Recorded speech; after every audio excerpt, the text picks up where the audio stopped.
Hey everyone, this is Sonar Wave with another review. This was meant to be out last week, but my batteries died, so I had to recharge them for the camera. But tonight, I'm looking at the Netflix War for Cybertron Deluxe Class Elita 1. She's been in Australian stores now for about 2 weeks. Along with the rest of the Wave 2 deluxe figures, so that includes Bumblebee, Wheeljack, Red Alert and Impactor. We were meant to get the Wave 2 Voyagers of Optimus and Soundwave, but I think there was a screw up or something and we ended up with the Wave 1 Voyagers again, which were Hotlink and Megatron. Yes, it's annoying, but it also means that those of you who missed out the first time on those Voyagers can get them this time around. So there is always that, and Skylynx has popped up again in Big W, along with some older Siege stuff that we've seen before, but people may have missed out on during the first run.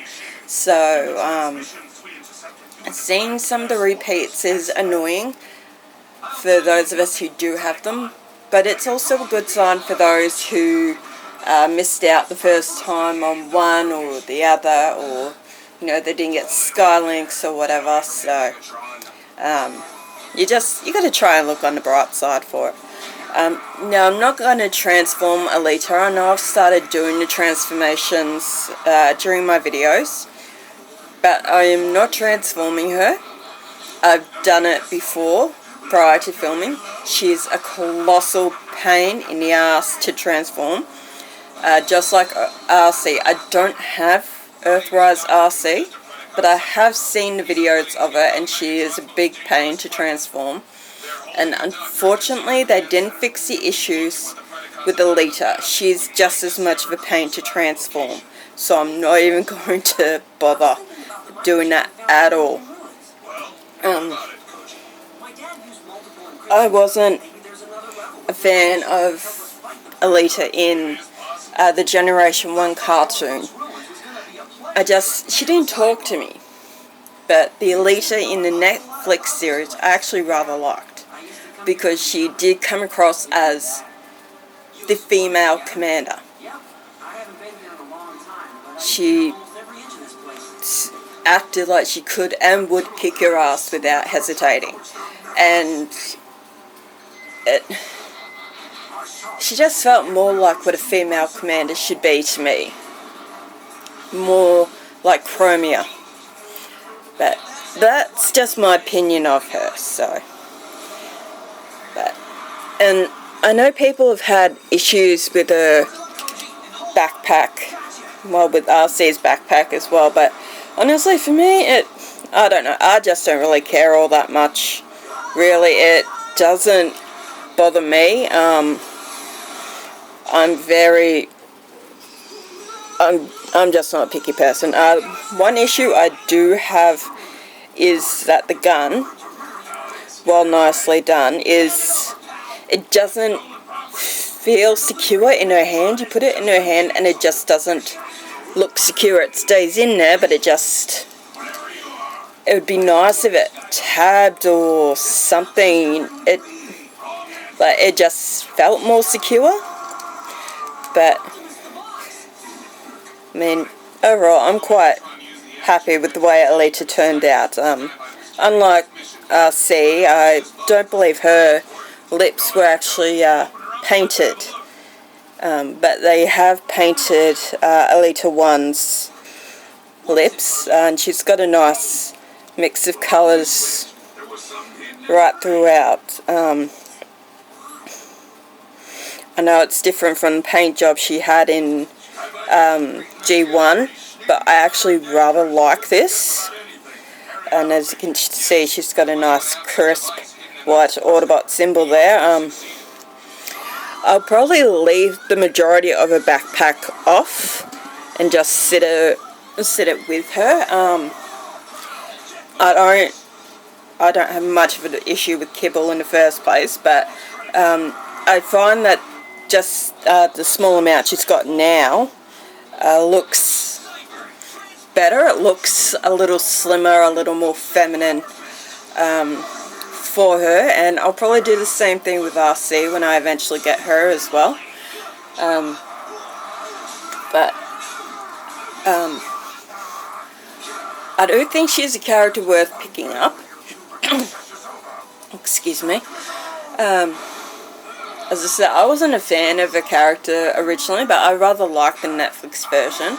So that's part of why I got her, and partly because I don't have an Alita 1 in my collection, but I don't want to go out and spend the money on a third-party version of her or RC when I'm not a big fan of them.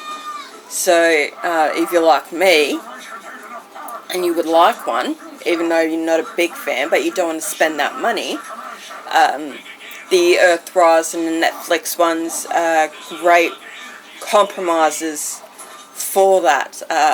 Just like with Bumblebee, I didn't want to get the Masterpiece version, so I got his Netflix version, and yeah. We'll eventually get Impactor. I've got Wheeljack on labour at the moment, so I just need to get Red Alert and Impactor.